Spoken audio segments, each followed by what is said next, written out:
Hello my friends and welcome, my name is Dennis and this is the latest update from Ukraine. Let's go! Let's start from the Kursk Oblast, where Ukraine performed a successful operation hitting the Russian military command headquarters in Lgov city. It is located somewhere over here, not really far away from the front lines. And for this strike, Ukraine used HIMARS missiles. We have the video from the place. So it was filmed today. Russia, of course, said that it's some sort of the civilian building, but in fact it is not. It is the facility which was used by the Russian Defense Ministry. We have the confirmation about it officially from Ukraine and also from the different sources. Well, maybe civilian infrastructure was also touched because it's the war, and war is happening not just on Ukrainian territory, but also now in Russia. And we also have the confirmation that the deputy commander of 810th Russian Marine Brigade was eliminated in that particular building. The person's name was Salim Mukharberdovich, so probably some sort of the Tatar name here. So he participated the Kabutt event in Lgov today. His sister in the social media also confirmed that her brother is no-go. As well as we have the confirmation from the other Russian social media accounts. So the standard 5-story building was used by Russians to place their officers and soldiers. It was a rotation camp, let's say. So now Russia tries to hide their bases as civilian buildings, but this information was leaked somehow,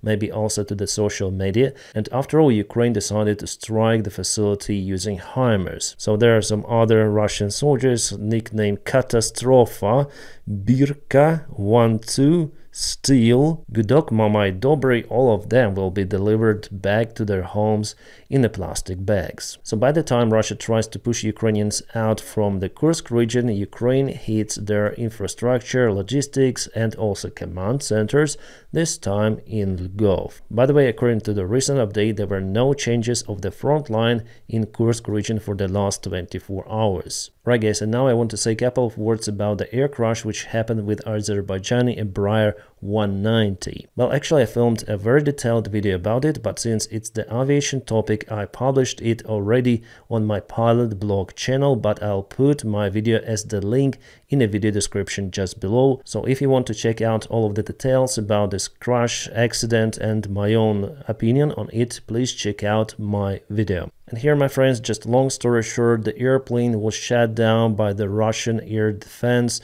over Chechnya or Dagestan. It was flying from Baku to Grozny. The flight controls were lost and only engines left for the crew to operate the aircraft, so that's how they diverted to alternate, which was Aktau in Kazakhstan, and they crash landed there, unfortunately. And here on the video you can see the shrapnel.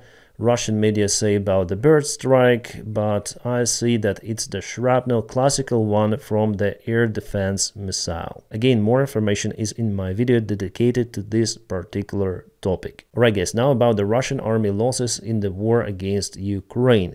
Well, it seems like Ukrainian figures, which our defense ministry publish almost every day, were or are truthful. How do we know it? Mayor of Moscow Sobyanin openly in front of the cameras stated that they are working to build more centers in which right now, he said, right now, 600,000 Russian soldiers are going through the medical rehabilitation. Here is the part of this video. Сегодня там уже проходит реабилитация около 600 тысяч участников специальной военной операции. Причем он сам по себе и по масштабам, я думаю, самый крупный в нашей стране. So they are working to provide that medical care and to get more funds from the Russian budget in their own corruption schemes relative to this huge medical support which is absolutely needed. So we may definitely state that Russia lost that many soldiers, and usually you have 3 times or 4 times more wounded personnel compared to total KA, so in the best variant for Russia they should have 200,000 KA completely. It means their total losses is roughly 800,000 at least, because the information which they share over here publicly may not be truthful, but those figures are damn scary because the scale of the war is huge, and how Russia uses their military personnel on the front lines is absolute madness. My friends, by the way, if you want to support the job that I do on YouTube, you may also follow me on Patreon. I'll put the link for my Patreon page right in the video description below. Thank you so much for your kind support. This morning again, Russia launched their missile attack on Ukraine. They used many of the cruise missiles, drones, and some of the missiles hit Ukrainian energy infrastructure, so now partially there is a blackout. And also Ukraine sent its drones to Grozny, so Russia tried to shut those down, but instead they shut down Embraer 190 of Azerbaijani Airlines. Why didn't they close their airspace by the time of the attack? It's up to Russia, it's their responsibility. Good news from France, they say that Ukrainian pilots have already passed the type rating for Mirage 2000, so Ukraine may obtain those airplanes in the beginning of 2025. Plus, the ground personnel also went through the training. But again, Ukraine needs more and more of the airplanes. The F-16s that Ukraine has right now are not enough to operate on the front lines. They've just used for the air defense purposes. They shot down cruise missiles and drones, that's it. Breaking news, the underwater cables between Finland and Estonia were cut. Those are the power cables for the electrical supply. The investigation has just been started of what might cause this cut of the cables. As you might remember, 1 month ago there was the situation with a Chinese vessel and how it hit and also cut partially the internet cables, also damaging 2 of them with its own anchor. In general, the events which are happening in the Baltic Sea are not a good sign. An example of the true hypocrisy was shown by the Iranian embassy in Ukraine. So they congratulated Ukraine with Christmas. But at the same time, this morning, Russia launched many of the Shahid drones to hit Ukrainian infrastructure. Luckily, those were mainly stopped by Ukrainian air defense. Yeah, I may say that Russia produces their own Giran drones based on Shahid technology, but still Iran supplies some of the spare parts. So they may put their congratulations back to their Keith Kellogg, the representative from the Trump's team for the possible future negotiations between Ukraine and Russia, already condemned the attack which happened on a Christmas night. Launching a large-scale missile and drone attack on the day of the Lord's birth is wrong. The world is watching closely, blah blah blah, United States is determined, but I don't think that they really will be able to negotiate. But nevertheless, we have the confirmation that Ukraine was brutally attacked on Christmas Day. At least that's some sort of the recognition that Russia is wrong. Alright, meanwhile, Russians launched the attacks on the military and bank infrastructure of their own country. Like for the last week, there were numerous of the cases reported how Russians burned down their own ATMs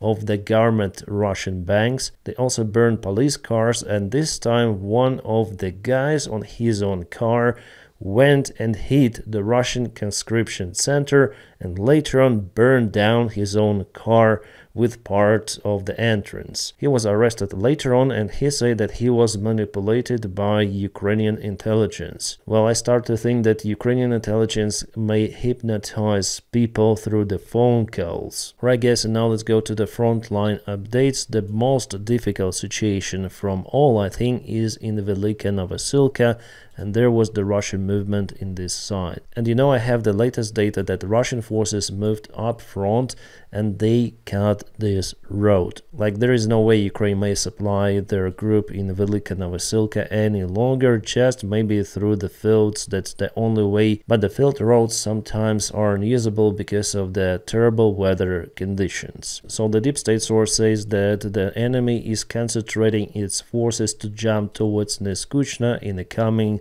days or even hours. They also say that Novy Kamar, over here Russia sent their mostly infantry forces without armored vehicles. Ukraine tries to kick Russians out from the local houses by eliminating those with artillery and hitting Russians with FPV drones, but Russia sent more and more reinforcements. So they keep this road cut for Ukraine.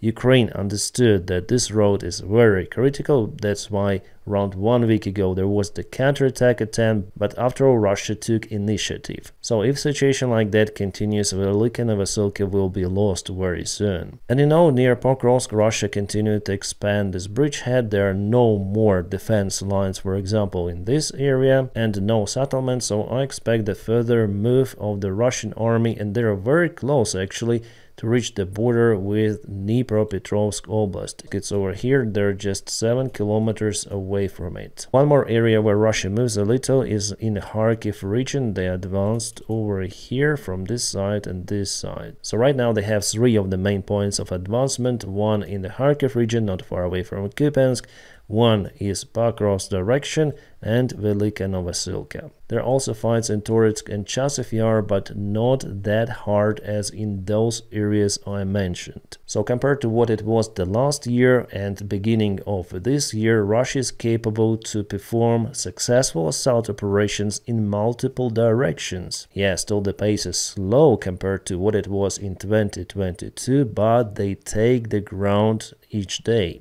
They have full initiative on the front lines with just rare Ukrainian counterattacks. And speaking about the military support for Ukraine, well, I was wrong saying that this autumn Ukraine may take initiative because it obtains everything needed for the front lines. No, it didn't happen. Russia still has more of the resources. One more kind of terrible thing that started to happen with the Russian army on the front lines. Well, Russians on their Z channels report about the mysterious dark volunteers who deliver some of the goods and food to the Russian soldiers, and after they disappear, Russians meet with HIMARS or artillery or drones, so they call everyone to take care and monitor volunteers which help Russia. On the screen there is the result of one of those meetings. Alright, Lavrov said that Russia is not satisfied with the possible ceasefire in Ukraine. They want to reach their goals there. Russia has no illusions about its prospects for 2025. It has long been clear to all unbiased people that conflict can be resolved only in the context of agreement on reliable security and stability of Europe, so Russia again says about their demands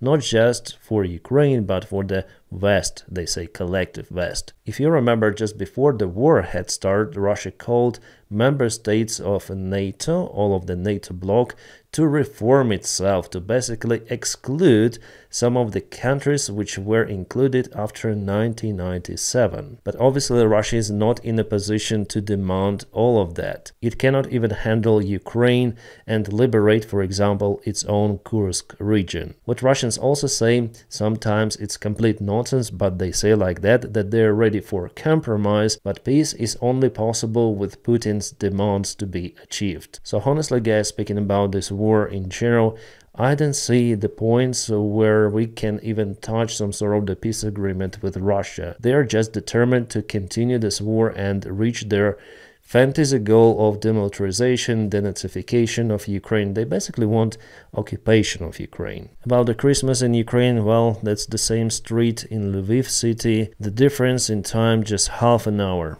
Funeral ceremony of Ukrainian warriors and then celebration ceremony. That's how Ukrainians live. In great tragedy, but still there is some place for happiness. Yeah, this war is just crazy. My friends, I'm gonna keep you updated on situation in Ukraine and not only. For now, please don't forget to press your huge like to this video. By doing so, you help me a lot. I wish you all a peaceful sky wherever you are and have a great time.